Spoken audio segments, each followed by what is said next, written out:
আমাদের আজকে টপিকটা হচ্ছে এইচএসসি ভেক্টরের নদী নৌকার ম্যাথ। এই টপিক থেকে ইনশাআল্লাহ তুমি তোমাদের একাডেমিক লাইফে বা অ্যাডমিশন লাইফে কোথাও না কোথাও কোশ্চেন পাবে। বিশেষ করে তুমি যদি বলো যে এই অধ্যায় থেকে একটা সিকিউর আমি কমন নিশ্চয়তা চাই, একটা সিকিউ একটা টপিক পড়তে চাইলে তোমাকে এই টপিকটা পড়তে হবে। তুমি ধরো পুরো অধ্যায়ে তো অনেক টপিক আছে, যে আমি একটা টপিক করবো ভাইয়া, এই একটা টপিক থেকে আমার জন্য কোশ্চেন আসার পসিবিলিটি বেশি থাকে, তাহলে সেটা হচ্ছে নদী নৌকার ম্যাথ। এবং এটা খুবই ইম্পর্টেন্ট, খুবই সহজ। তোমাদের এর আগে আমরা যখন ভেক্টর উপাংশ শিখাইছি বা লম্বাংশের সাহায্যে যোগ শিখাইছি, ওই কনসেপ্ট গুলো যদি ঠিকঠাক মতো অ্যাপ্লাই করতে পারো তাহলে আসলে এটা তেমন একটা কঠিন বিষয় হবে না। চলো আমরা ক্লাসটা শুরু করি। আমরা উপরে হেডিং লিখে রাখছি নদী নৌকার ম্যাথ। নদী নৌকার ম্যাথের মোটামুটি তিনটা টাইপ আছে, মানে তিনটা টাইপ না, স্পেশাল কেস আছে দুইটা। আমরা আগে একটু সাধারণ ধারণা নিয়ে ফেলি। তো ধরো আমাদের এখানে আছে একটা নদী, এইটা হচ্ছে আমাদের একটা নদী, এইরকম করে পানি প্রবাহিত হচ্ছে। ধরো এইটা নদীর প্রস্থ, এই যে এতটুকু, এই নদীর প্রস্থটাকে আমি কনসিডার করতেছি ডি। আমরা যে নদী নৌকার ম্যাথ গুলা করবো, প্রত্যেকটা নদী নৌকার ম্যাথে স্রোত থাকবে, স্রোতবিহীন কোনো নদী তুমি পাবা না। প্রত্যেকটা নদী নৌকার ম্যাথে স্রোত থাকবে। তো স্রোতের ডিরেকশন আমরা ধরবো এইদিকে, যেহেতু পানি প্রবাহিত হয় সামনের দিকে আগায় যায়, বা এইদিকেও ধরতে পারো, মানে এই বরাবর পাড়ের সমান্তরালে স্রোতটা প্রবাহিত হবে। তা ধরো আমাদের যে নদীটা আমরা কনসিডার করতেছি সেই নদীর স্রোত এই দিকে, তাহলে এই দিকে আছে হচ্ছে আমাদের স্রোত। আমরা এই স্রোতের বেগটাকে কনসিডার করলাম ভি, স্রোতটা এই ডিরেকশনে। আর তুমি ধরো এখানে একটা নৌকা নিয়ে আছো, এটা হলো তোমার নৌকা। এই নৌকাটা নিয়ে তুমি কি করবা, নৌকা চালায় নদীর অপর পারে গিয়ে পৌঁছাবা, নৌকা চালায় নদীর অপর পারে গিয়ে পৌঁছাবা। এখন তুমি চিন্তা করো, তুমি এই বরাবর রওনা দিলা, এই বরাবর রওনা দিলা, অর্থাৎ নৌকার বেগ আছে এই দিকে। নৌকার বেগকে আমি কনসিডার করলাম কিউ, কোথাও কোথাও পি দ্বারা প্রকাশ করতে পারে, এটাকে কিউ দ্বারা প্রকাশ করতে পারে, এক্স ওয়াই জেড দ্বারা প্রকাশ করা যাইতে পারে, সম্পূর্ণ তোমার ইচ্ছা। আমি নৌকার বেগটাকে ইউ কনসিডার করছি, স্রোতের বেগটাকে ভি কনসিডার করছি। তাহলে এখন তুমি একটু স্বাভাবিক নিয়মে চিন্তা করো তো, তুমি এই দিকে রওনা দিচ্ছ, স্রোত আছে এই দিকে, তুমি এই দিকে রওনা দিচ্ছ, স্রোত আছে এই দিকে, তুমি কি এই সোজা অপর পারে গিয়ে পৌঁছাইতে পারবা? কখনই কি অপর পারে সোজা যাওয়া সম্ভব? তুমি যখন এইদিকে যাওয়ার চেষ্টা করবা, স্রোত তোমাকে ধাক্কা দিবে, আরো এইদিকে যাবা স্রোত আরো ধাক্কা দিবে, আরো এইদিকে যাবা স্রোত আরো ধাক্কা দিবে। তাহলে তুমি এইরকম কোনো একটা ডিরেকশনে অপর প্রান্তে গিয়ে পৌঁছাবা না। এইটা হচ্ছে তোমার গতি পথ, এই পথে তুমি যাবা। এইটাকে আমরা কি বলতে পারি, লব্ধি বেগ। কিসের কিসের লব্ধি ভাইয়া? লব্ধি বেগ। কার লব্ধি বেগ? নৌকার লব্ধি বেগ। নৌকার লব্ধি বেগ, লব্ধি শব্দের অর্থ আমরা জানি মোট। তাহলে কোন কোন বেগের যোগফল এটা? দেখো, সে যাচ্ছিল ইউ বেগ নিয়ে, স্রোত তার উপর একটা প্রভাব খাটাইছে না, স্রোতের কারণেই তো এদিকে গেছে। তাহলে নৌকার বেগ এবং স্রোতের বেগ মিলায়ে সে কোন দিকে গেছে, এই দিকে গেছে। এই লব্ধি বেগটাকে আমি ডাব্লিউ কনসিডার করলাম। এটা কিসের কিসের যোগফল? ইউ এবং ভি এর, মানে স্রোতের বেগ আর নৌকার বেগ দুটো একসাথে হয়ে এই দিকে গেল। এই সিম্পল মানে বেসিকটা মাথায় রাখলেই আমাদের কাজটা করা যায়। মানে আমরা নৌকায় যে দিকে রওনা দিব কখনোই সেই দিকে পৌঁছাবো না, স্রোত আমাদেরকে একটু দূরে সরাই দিবে। আমরা যে দিকে রওনা দিব কখনোই সেই দিকে পৌঁছাবো না, স্রোত আমাদেরকে কি করবে, একটু দূরে সরাই দিবে। তাহলে দূরে এইদিকে সরায় দিল। আর একটা বিষয় মাথায় রাখতে হবে, নদী নৌকার ম্যাথে প্রত্যেকটা বেগই হচ্ছে সমবেগ। নদী নৌকার ম্যাথে প্রত্যেকটা বেগই কি বেগ ভাইয়া? সমবেগ।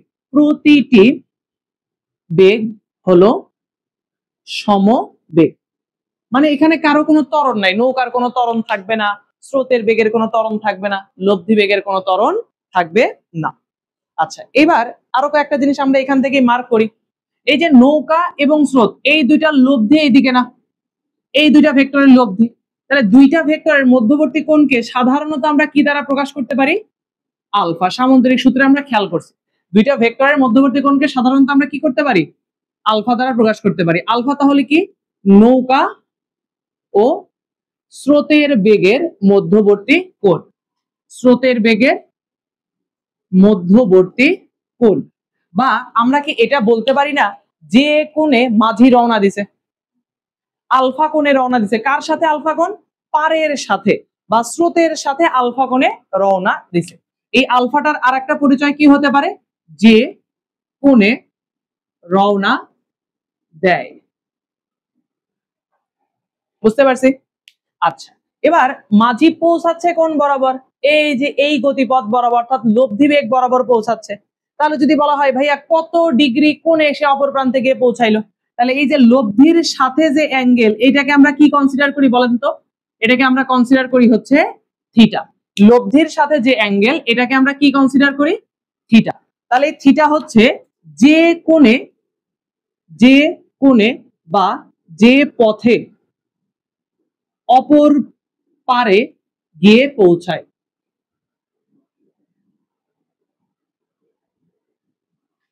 বুঝতে পারছি? আলফা কোণে তুমি রওনা দিবা আর থিটা কোণে গিয়ে পৌঁছাবা। আলফা কোণে তুমি রওনা দিবা, থিটা কোণে গিয়ে পৌঁছাবা। আলফা কোণে রওনা দিলে কখনোই কি আলফা কোণে পৌঁছাইতে পারবা? কখনোই পারবা না। তার কারণটা কি? স্রোত তোমার উপর সবসময় একটা প্রভাব খাটাবে। স্রোত যে প্রভাবটা খাটাবে তার কারণেই কিন্তু তুমি একটু কি হয়ে যাচ্ছ? বাঁকা হয়ে যাচ্ছ। এখন এই জিনিসটা কি ক্লিয়ার সবার কাছে? যদি এইটুকু ধারণা ক্লিয়ার থাকে তাহলে আমরা নদী নৌকার ম্যাথটা আশা করি বুঝতে পারবো। যদি এইটুকু তলা হয়ে থাকে তাহলে আমাকে একটু জানাও, আমরা সামনে। আচ্ছা, এখন আমরা নদী নৌকার ম্যাথের একটা টাইপ শিখব। টাইপ 1 ধরলাম আমরা এটাকে।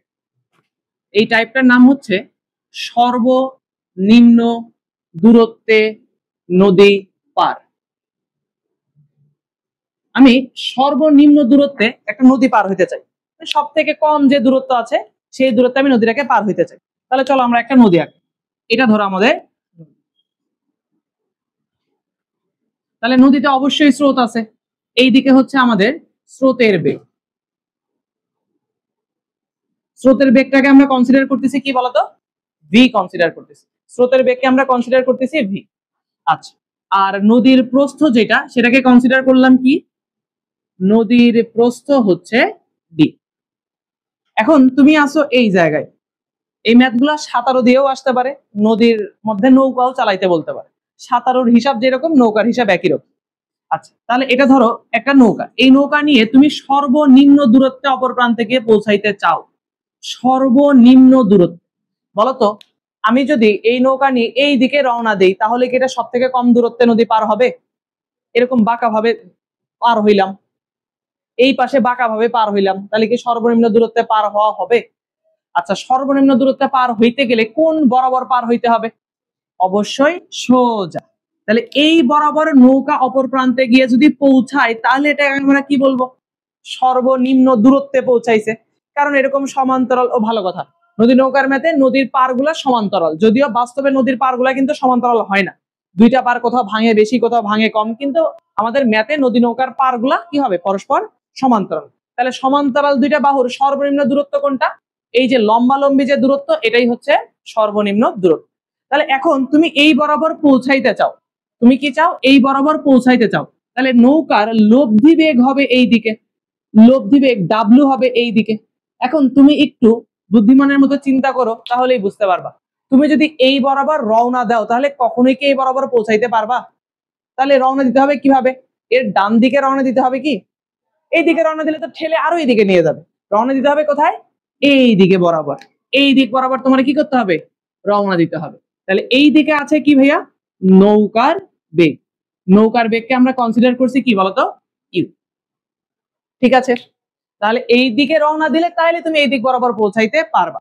তার মানে দেখো, এটা আমরা যদি ভেক্টরের মেইন নিয়মে চিন্তা করি যে দুইটা ভেক্টরের লব্ধি সবসময় মাঝামাঝি একটা ডিরেকশনেই থাকবে, তাহলে এই যে একটা ভেক্টর, এই যে একটা ভেক্টর, তাদের লব্ধি মাঝামাঝি মিলে গেছে। তাহলে এখন তুমি রওনা দিবা কত কোণে? ধরে নিলাম স্রোতের সাথে আলফা কোণে রওনা দিবা। স্রোতের সাথে আলফা কোণে। এই আলফার মানটা তুমি জানো না, তবে দেখো তো তুমি কত কোণে পৌঁছাবা সেটা কি জানো? সোজা অপর প্রান্তে গিয়ে যদি পৌঁছাও তাহলে দেখো তো এত অ্যাঙ্গেলে পৌঁছাইলা, তাহলে এই অ্যাঙ্গেল থিটা এর মান অবশ্যই কত ডিগ্রি? 90 ডিগ্রি। তাহলে টাইপ 1 এ একটা জিনিস ফিক্স, সেটা হচ্ছে থিটা এর মান সবসময় কত ডিগ্রি হবে? মানে তোমাকে 90 ডিগ্রি কোণে বা লম্বভাবে অপর প্রান্তে গিয়ে পৌঁছাইতে হবে।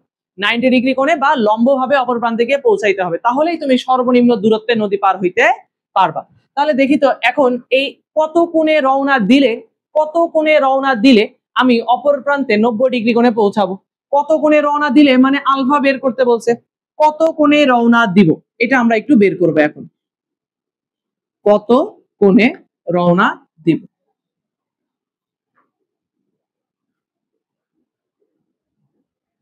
এটা আমরা একটু বের করব। তার মানে আলফা ইকুয়ালস টু হোয়াট?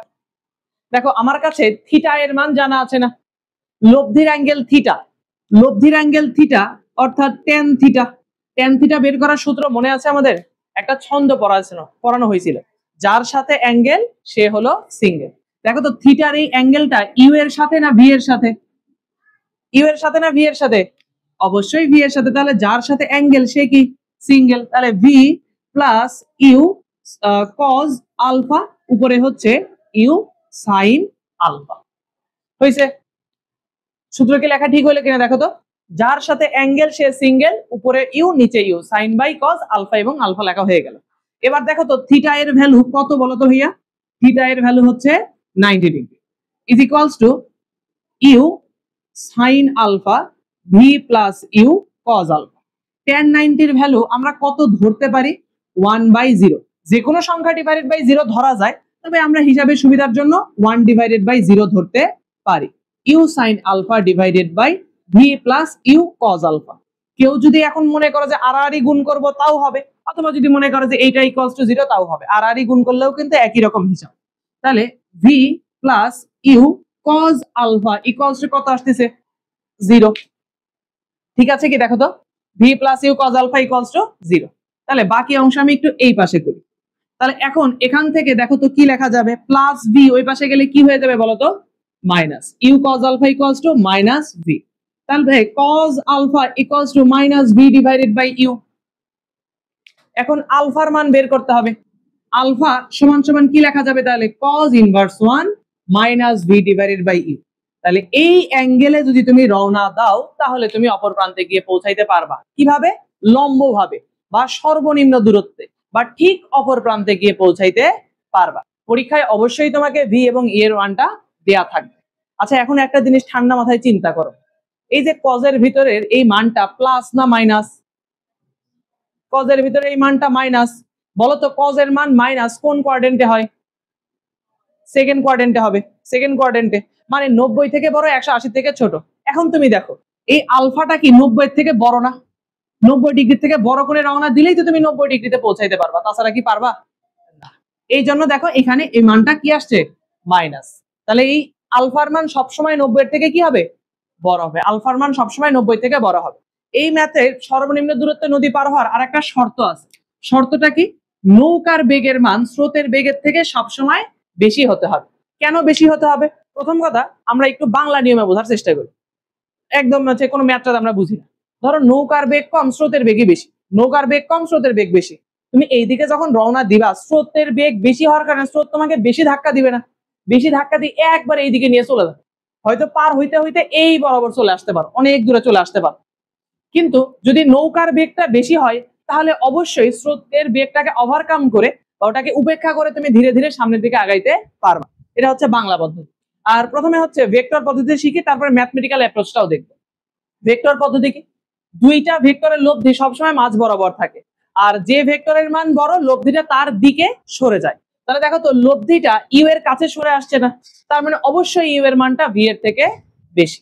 এবার ম্যাথমেটিক্যাল একটা জিনিস চিন্তা করে একইভাবে চিন্তা করি। আচ্ছা দেখো, এখানে আমরা বললাম ইউ এর মানটা বড় আর ভি এর মানটা ছোট।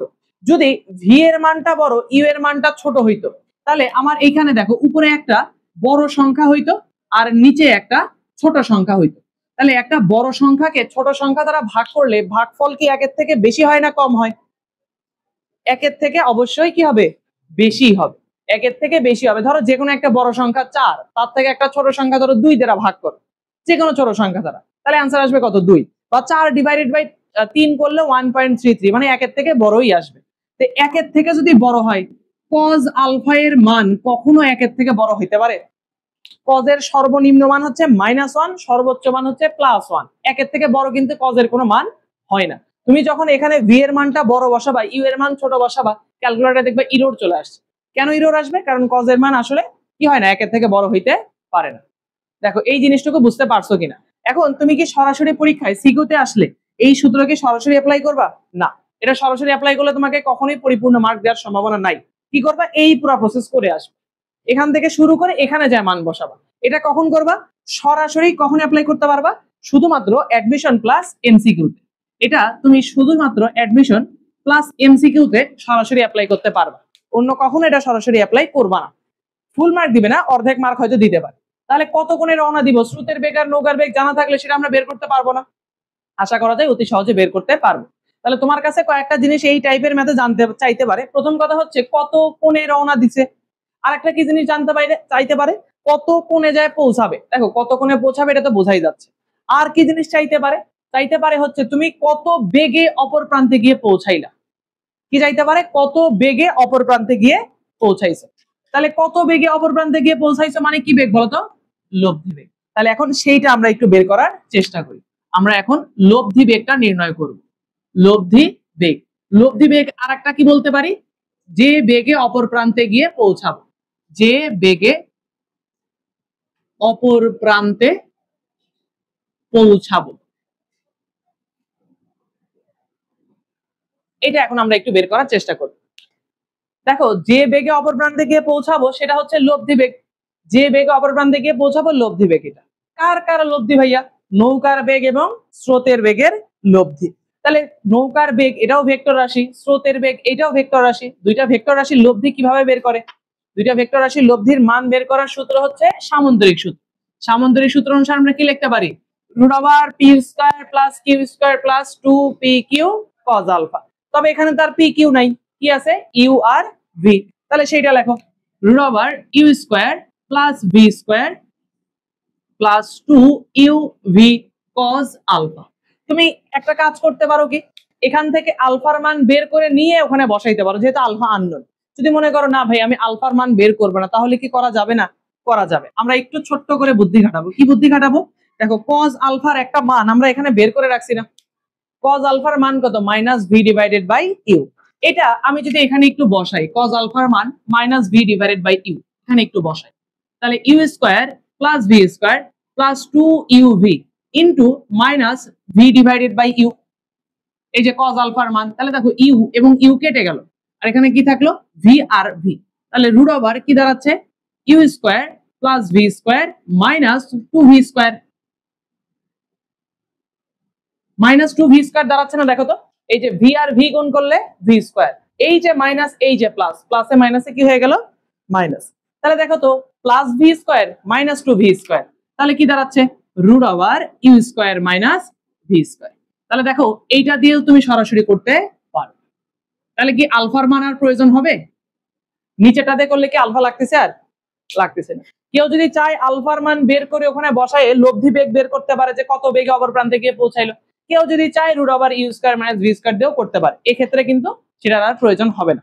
দেখো এই যে √u² - v², এটা আমরা কিভাবে এনে দেখাইলাম, সামন্তরিক সূত্রের সাহায্যে। সামন্তরিক সূত্রের সাহায্যে এনে দেখাইলাম না। যদি মনে করো ভাই আমি ভেক্টর টেক্টর পারি না, আমি তাও এটা বের করতে চাই, তাও হবে। কিভাবে হবে, আমরা পিথাগোরাসের উপপাদ্য অ্যাপ্লাই করতে পারি।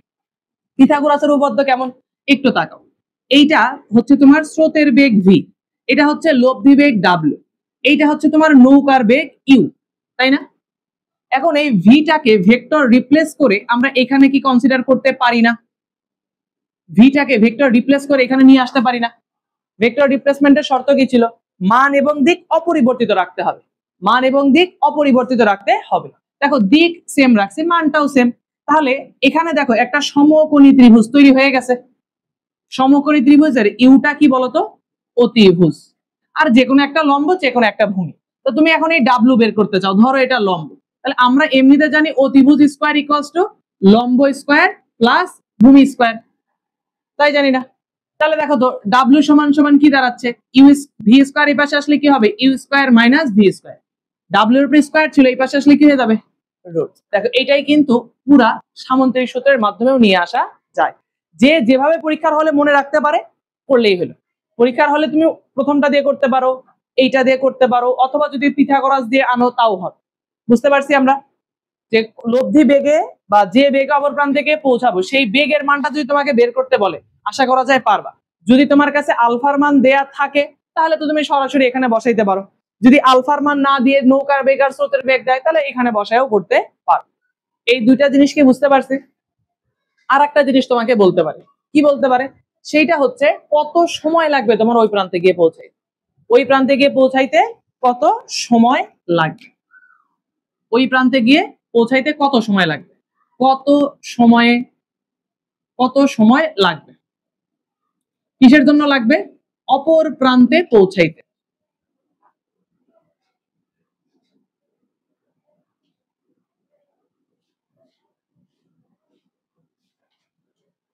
এখন আমরা দেখো কি বলছিলাম প্রথমে কনসেপ্টে কি বলছিলাম, এখানে যতগুলা বেগ আছে সবগুলা বেগে কি ধরনের বেগ বলতো? সমবেগ। সবগুলা বেগে কি ধরনের বেগ? সমবেগ। তাহলে সমবেগে যদি চলে আমরা 9 10 এ পড়ে আসছি, কি পড়ে আসছি ভাইয়া? s equals to vt। s equals to vt পড়ে আসছে। s মানে ছিল দূরত্ব, v মানে ছিল বেগ, t মানে ছিল সময়। তবে একটা জিনিস আমরা হয়তো ওইভাবে পড়ি নাই, অ্যাপ্লাই ঠিকই করছি। আমরা দূরত্ব যে বরাবর নিতাম, বেগ কিন্তু সেই বরাবরই নিতাম। চিন্তা করো তো, একটা বস্তু এখান থেকে এইখানে আসলো, তার দূরত্ব অতিক্রম করছে ধরো 20 মিটার, এই দূরত্ব অতিক্রম করতে বেগ হয়েছে ধরো 20 মিটার পার সেকেন্ড, এরকম। তাহলে দেখো বেগ যে বরাবর সেই বরাবরই দূরত্ব অতিক্রম করে না। আমি যদি এই দিকে গতিশীল হই, আমি কি এই দিকে দূরত্ব অতিক্রম করব? আমি যদি এই দিকে গতিশীল হই, আমি তো এই দিকে দূরত্ব অতিক্রম করব না, কারণ একটা মাত্র বেগ আছে। যদি মাল্টিপল বেগ থাকতো, আমি যদি 2-3টা বেগ অর্জন করতাম, যেরকম এই নৌকাটা করতেছে, স্রোতের বেগ নৌকার বেগ দুইটাই কিন্তু তার উপর প্রভাব খাটাচ্ছে, তাই সে মাঝ বরাবর যাচ্ছে। কিন্তু ধরো আমি সমবেগে চলতেছি, একটা নির্দিষ্ট বেগে চলতেছি, তাহলে এই সোজা যদি আমি রওনা দেই, তাহলে কখনো মানে আমার বেগ যদি এই বরাবর হয়, আমি কখনো এইদিকে পৌঁছাবো না।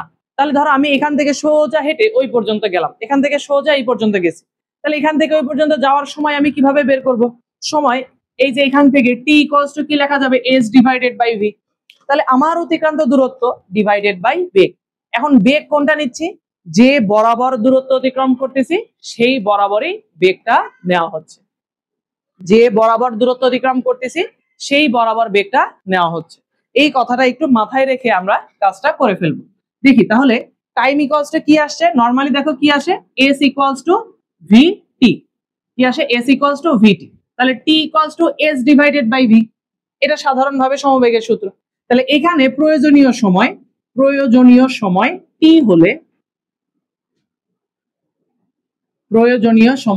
হলে একই রকম ভাবে t ইকুয়ালস টু কি দাঁড়াবে? t ইকুয়ালস টু দাঁড়াবে s divided by v। s মানে দূরত্ব। তাহলে দেখো তুমি যে নৌকা পারাপার হচ্ছে এই বরাবর না, তাহলে দেখো এই বরাবর দূরত্ব কোনটা? এই বরাবর দূরত্ব কোনটা দেয়া আছে বলতো তোমার কাছে? নদীর প্রস্থ, আর কোনো দূরত্ব তোমার কাছে দেয়া থাকবে না। তাহলে তুমি এই বরাবর মানে লম্ব বরাবর দূরত্ব নিচ্ছ। লম্ব বরাবর দূরত্ব s এর জায়গায় কি আসলো? d। আমরা কি বললাম কথাটা? যে বরাবর দূরত্ব নিবা সেই বরাবর খালি কি লিখবা? বেগটা বসাবা। সেই বরাবর বেগটা বসাইতে হবে। তাহলে দেখো তো, তুমি পার হচ্ছে সোজা এই দিকে, তোমার কাছে বেগ কিন্তু এখন 3টা। কি কি বেগ? স্রোতের বেগ, লব্ধি বেগ, নৌকার বেগ। দেখো তো, স্রোতের বেগ কি নদীর প্রস্থ বরাবর? স্রোতের বেগটা কি নদীর প্রস্থ বরাবর? না। স্রোতের বেগ কি নৌকার বেগ কি নদীর প্রস্থ বরাবর? না। নদীর প্রস্থ বরাবর বেগ কোনটা? লব্ধি বেগ। তাহলে এখানে d ডিভাইডেড বাই কি আসবে বলতো? w। বুঝতে পারছো? এখন যদি মনে করো ভাইয়া আমার কাছে এই লব্ধি বেগ দেওয়া নাই, তাহলে d divided by root over u square minus v square, এটা কি অ্যাপ্লাই করা যাবে না? এই যে w এর মান আমরা আগেই বের করে রাখছিলাম, তাহলে আলফা ছাড়াও এই কাজটা করতে পারি। টাইমের আরো সূত্র আছে, সেটা এক এক করে বের করে দেখাচ্ছি। আপাতত দেখো এইটুকু বুঝতে পারছো কিনা? এইটুকু বুঝতে পারছি। চলো এখন আমরা একটু আরো কয়েকভাবে মানে নিচে w এর জায়গায় আরো কি কি দেওয়া যাইতে পারে সেইটা একটু দেখানোর চেষ্টা করি। একটু খেয়াল করেন, এই দিকে আছে হচ্ছে আমাদের নৌকার বেগ u, এই দিকে আছে স্রোতের বেগ v, এইটা হচ্ছে লম্ব বরাবর, এই দিকে আমার নদীর প্রস্থ আছে। দেখো ভিটা ইউ এর সাথে আলফা কোণ উৎপন্ন করছে, তাহলে চিন্তা করো ভি বরাবর ইউ এর উপাংশ কি হবে বলতো? ভি বরাবর ইউ এর উপাংশ মানে নদীর এই পার বরাবর ইউ এর উপাংশ, যার সাথে অ্যাঙ্গেল সেই দিকে কি হয়? কজ। এই দিকে যদি ইউ কজ আলফা হয়, যে বরাবর কজ তার লম্ব বরাবর কি আসবে বলতো? সাইন। U sine alpha. জিনিসটা কি ক্লিয়ার? আমাদের ভেক্টরের উপাংশের কনসেপ্ট। এই দিকের সাথে আলফা, তাহলে এই দিকে কজ, এই দিকে যদি কজ হয় যে বরাবর কজ তার লম্ব বরাবর অবশ্যই কি হবে? সাইন। তাহলে পার বরাবর উপাংশ হচ্ছে ইউ কজ আলফা, আর তাহলে এই লম্ব বরাবর আদিবেগ বলতেছি ভুল করে, নৌকার বেগের উপাংশ কি হবে? U sine alpha. তাহলে এই বরাবর উপাংশ কি ইউ সাইন আলফাও লেখা যায় না? তাহলে দেখো আমরা বলছি কি টাইম ইকুয়ালস টু যে বরাবর দূরত্ব সেই বরাবর খালি বেগটা বসাইতে হবে। তাহলে দেখো টাইম টি ইকুয়ালস টু দূরত্ব ডি। এখন ডি মানে প্রস্থ বরাবর ইউ সাইন আলফাও কাজ করতেছে কিনা, প্রস্থ বরাবর ইউ সাইন আলফা কাজ করতেছে না, তাহলে তুমি চাইলে কিন্তু d divided by you sine alpha দিয়েও বের করতে পারবা। এবং এই সূত্রটাই আমরা সব সময় মনে রাখবো। এই একটা সূত্র দিয়ে তুমি নৌকা দিয়ে নদী যেভাবে খুশি পার হও না কেন, এটা সব সময় অ্যাপ্লিকেবল, এটা সর্বদাই সত্য, এটা সর্বদাই সত্য। এই সূত্র যে কোনো নিয়মে খাটবে, কিন্তু উপরের এই দুইটা শুধুমাত্র টাইপ 1 এর ক্ষেত্রে, উপরের এই দুইটা শুধুমাত্র টাইপ 1 এর ক্ষেত্রে। তুমি সব যদি ভুলে দাও, তোমাকে বলছে যে নদী পার হবা কত সময় লাগবে, ঝাড়ে মুখস্থ করতে পারো T equals to D divided by you sine alpha. U মানে কি নৌকার বেগ, আলফা মানে কি নৌকাটা পারের সাথে যত কোণে রওনা দিছে, যত কোণে রওনা দিছে সেইটা। দেখো এখান থেকে কিন্তু আরো করা যায়, আরো কি করা যায়, স্রোতের বেগের এই বরাবর উপাংশ নেওয়া যায় না। এখন বলো তো স্রোতের বেগের এই বরাবর উপাংশ কত আসবে? স্রোতের বেগ কাজ করতেছে পার, স্রোতের বেগ হচ্ছে পারের বরাবর মানে পারের সমান্তরাল। বলতো এই লম্ব বরাবর এর উপাংশ কত, কে বলতে পারবে? স্রোতের বেগের এই লম্ব বরাবর উপাংশ কত? স্রোতের বেগের লম্ব বরাবর উপাংশ, উপাংশ নেওয়ার জন্য ওই দিকের সাথে আগে অ্যাঙ্গেল খুঁজতে হয়। তাহলে ভি হলো এই দিকে, এই দিকের সাথে অ্যাঙ্গেল কত বলতো 90 ডিগ্রি। তাহলে এই দিক বরাবর উপাংশ হচ্ছে ভি cos 90, যে দিকের সাথে অ্যাঙ্গেল সেই দিকে cos 90 এর ভ্যালু কত জানো? 0। তাহলে লম্ব বরাবর বেগের উপাংশ কত, স্রোতের বেগের উপাংশ কত? 0। কেন নাই তুমি চিন্তা করো, এই বেগ তো পুরোপুরি পার বরাবর আছে, সোজা এইদিকেই আছে, এর কোনো অংশ এইদিকে তো থাকার সম্ভাবনা নাই। কিন্তু দেখো এইটা কি সরাসরি স্রোত বরাবর বা সরাসরি এই প্রস্থ বরাবর না, তাহলে এর দুইটা উপাংশ অবশ্যই থাকতে পারে এইদিকে এইদিকে, কিন্তু তো সোজা এই বরাবর যাচ্ছে, তাহলে এর এই দিক বরাবর লম্ব বরাবর কোনো উপাংশ আর থাকতে পারে না। এই জন্য ভি কস দিয়ে আমরা করতে পারবো না, ভি কস দিলে কোনো মানই আসবে না, কোনো বেগই পাওয়া যাবে না। দেখো এই তিনটা জিনিস বুঝতে পারছো কিনা, এই তিনটা জিনিস বুঝতে পারছো কিনা বলো। এই তিনটা জিনিসের পরে আমাদের আরো কাজ আছে, তোমাদেরকে বলতে পারে যে পার বরাবর কত দূরত্ব অতিক্রম করবে, এরকম বলতে পারে পার বরাবর অতিক্রান্ত দূরত্ব। এই পর্যন্ত বুঝতে পারলে আমরা সামনের দিকে আগাবো।